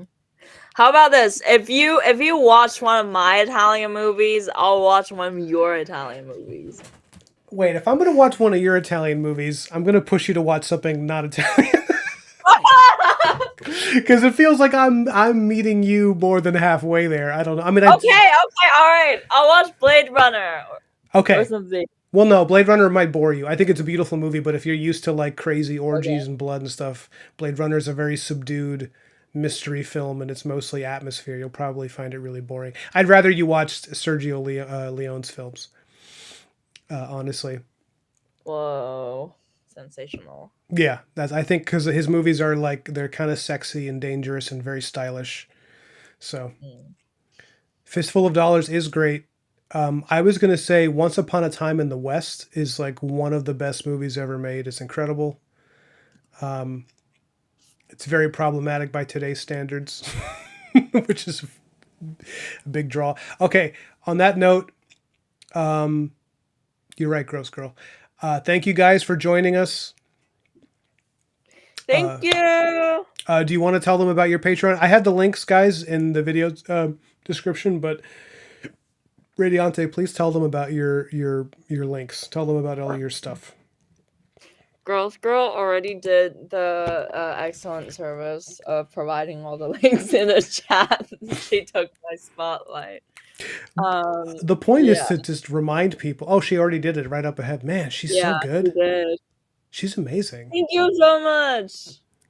Anyways, I post my behind the scenes and a lot of my concept art on my Patreon. So if you're interested in that, and also you do get a free copy of my my Abel Sanchez sample, which is going to be longer. So I'll also be updating my comic in that on my Patreon page. That is. Yes. Well, there you go. Lunch. There you have it. God bless all of you. Go watch Terminator Get Out of My House. Thank you. Bye.